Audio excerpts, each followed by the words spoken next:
법을 누구보다도 쉽고 재미있게 설명해드리는 법선생TV, 저는 송글송글입니다. 오늘은 얼마 전부터 핫이슈로 떠오르고 있는 유언 대용 신탁에 대해서 알아볼 텐데요. 이와 관련해서 말씀 나누실 허윤규 변호사님 모셨습니다. 안녕하세요. 안녕하세요. 네, 변호사님, 유언, 대용, 신탁 각각 단어는 알겠는데 유언, 대용, 신탁 뭐죠? 유언 대용 신탁이라는 용어를 처음 들으신 것 같아요. 네. 네. 이 용어를 아시는 분들은 아시겠지만 또 모르시는 분들도 상당히 많으신 것 같습니다. 근데 이제 신탁이라는 용어는 되게 많이 들어보셨을 거예요. 신탁은 맡기는 거. 예, 맡기는 거죠. 이제 재산이 있으신 분들이 자기 재산을 좀 관리하기 힘드실 때, 금융기관 같은 데다가 이제 관리를 맡기고 운영하게 해서 거기에서 나오는 수익을 수익자에게 향유시키게 하는 신탁계약, 이런 말씀 많이 들어보셨을 거예요. 그런데 이제 이러한 신탁계약을 이용해서 이제 유언하는 제도가 이제 유언 대용 신탁이라고 할 수 있는데요. 그러니까 부모님들이 그 재산을 물려주실 때 유언으로 보통 물려주시지만은 후에 말씀드리겠지만은 유언에 좀 불편한 점이 있기 때문에 최근에 신탁법상 도입된 제도가 유언 대용 신탁이고, 좀 간단히 말씀드리면 부모님께서 살아생전에 제3자하고 신탁계약을 체결하셔서 자기 재산을 맡기시고 관리를 맡기시고 거기에서 나오는 수익을 살아계실 때에는 본인이 이제 노후 준비, 그러니까 노후를 대비해서 쓰시다가 본인이 돌아가시면 수익자, 자기 자녀들이 보통 되겠죠. 자녀들한테 원하는 대로 물려줄 수 있는 제도가 유언 대용 신탁 제도라고 보시면 될 것 같습니다. 보통은 이제 재산을 자녀들에게 물려줄 때 유언장 이런 걸로 작성을 많이 하시잖아요. 네. 근데 이 유언 대신에 유언 대용 신탁을 하는 이유가 있을까요? 네, 당연히 그 유언 대용 신탁 제도가 유용하기 때문에 좀 이용할 만한 이유는 있습니다. 그거는 이제 유언 제도를 좀 살펴보셔야 되는데요. 저희가 보통 재산 상속을 할 때 그 유언이란 제도를 이용해서 많이 하지 않습니까? 그 유언은 이제 민법이 정한 형식에 의해서만 할 수가 있습니다. 5가지 형식으로 해야 되는데, 그 중에 이제 가장 이제 이용 많이 하는 게 자필 증서에 의한 유언, 그 다음에 이제 공정 증서에 대한 유언이 있는데, 각각의 이제 유언 조건들이 좀 너무 엄격하고 절차나 방식이 좀 까다롭기 때문에 이 유언이 무효가 되는 경우가 많습니다. 네. 그래서 그러한 경우에 이 유언 대용 신탁을 이용하면 좀 유리할 수가 있고요. 또 유언 제도에서 좀 불편한 점이 뭐가 있냐면은, 그 상속인이 자기가 이제 재산을 상속할 때 여러 가지 조건을 달고 싶을 때가 있습니다. 뭐 요즘 흔히 얘기하는 효도 조건을 달아서 유언을 하고 싶거나, 아니면은 또 다른 경우는 그 자기 자녀가 아직 어린 경우가 있을 수 있습니다. 뭐 초등학생이라든지 아직 유아인 경우가 있는데, 네. 경우에 따라서 자기가 이제 건강이 안 좋아서 곧 이제 뭐 시한부 인생을 뭐 극단적으로 얘기해서 시한부 인생 선고를 받으신 분 같은 경우에는 자기가 죽었을 때 이 미성년자인 자녀가 그 재산을 관리할 수가 없기 때문에 그 자녀가 성년이 될 때까지 좀 대신 관리할 그 재산 관리자를 지정을 하고 싶어도 유언 같은 경우에는 그렇게 할 수가 없습니다. 그 외에도 여러 가지 경우가 있는데, 그러한 경우에 그 유언이란 제도는 한계가 있고요. 그리고 가장 큰 이제 문제점은 이 유언을 하시고 나서 그 다음에 돌아가시기 전까지의 기간이 있을 수밖에 없지 않습니까? 뭐 짧으면 1년, 뭐 길면은 10년이 될 수도 있고, 언제 돌아가실지 모르니까 그 사이에 권리관계가 변동이 될 수도 있습니다. 뭐 예를 들어서 부동산을 유언으로 남겼는데 그 사이에 그 재산을 처분해 버린다거나 하면은 등기를 할 수 없는 경우도 생길 수가 있고요. 또 유언 재산 중에 예금 같은 경우에는 돌아가시고 난 다음에 상속인들이 그 예금을 찾아야 되는데, 현행 이제 금융기관에서는 그 예금을 찾을 때 개인 상속인 단독으로 찾을 수가 없고요. 모든 공동 상속인들의 동의서를 받게 돼 있어서 그쵸.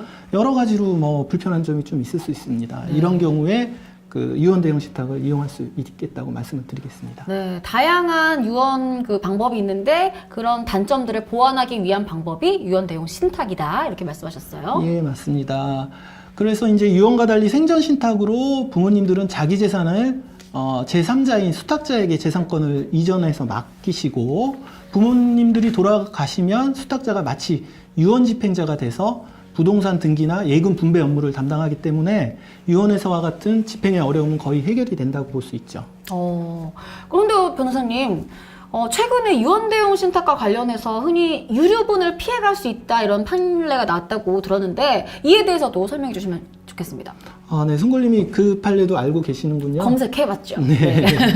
그 판례가 나온 지는 이제 얼마 안 됐습니다. 정확하게는 이제 2020년도에 그 수원지방법원의 그 성남지원에서 판결이 났는데요.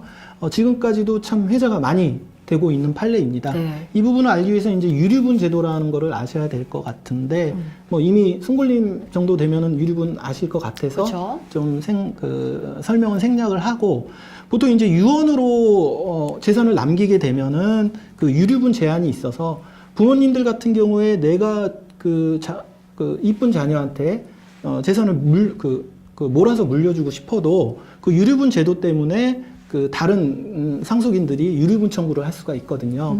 근데 이제 이런 유언에 대해서는 유류분 제한이 있지만 이 유언 대용 신탁을 이용하면은 유류분을 피해갈 수 있다는 판례가 나왔다 해서 요즘 얘기가 많이 나오고 있는데요.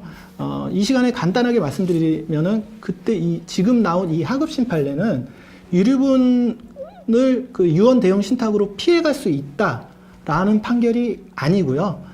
기존의 이제 유류분 법리에 따라서 그 사전에 증여된 재산이 그 제3자한테 넘어간 것이고 그 증여 재산이 제3자한테 간 것이고 그게 1년 이전 사망하기 1년 이전에 증여된 것이라면은 그 유류분 그 기초재산에 포함이 안 된다라는 판례를 좀 확인한 것입니다. 그래서 구체적으로 유언대용 신탁을 제3자인 금융기관과 체결을 했을 때 그 금융기관은 그 제3자가 되고 제가 말씀드린 그 계약 체결을 신탁 계약을 사망자가 돌아가시기 1년 전에 체결했다면은 유류분 제한을 피할 수 있다라는 판례를 확인한 것이라고 보면 될 것 같습니다. 네. 그러면 요즘 또 증권사나 은행에서도 또 이러한 대용 신탁 광고가 많잖아요. 네. 그러면은 이 수탁자는 반드시 증권사나 은행이어야 하는 건 아닌 것 같아요. 맞죠? 예, 맞습니다. 그 수탁자는 누구나 될 수 있는 것이고요. 그래서 가령 이제 상속인 중에 한 명을 지정해서 하셔도 되고 아니면은 주변에 그 친분 관계가 있는 지인이나 아니면 친척분들한테 맡겨서 그 수탁 계약을 체결할 수가 있습니다. 다만 그 금융기관 같은 경우에는 그 아무래도 큰 조직이다 보니까 변호사님이나 아니면 세무사님 기타 이제 전문가들이 포진을 해 있기 때문에 보다 이제 전문적인 서비스를 받을 수 있다는 장점은 분명히 있고요.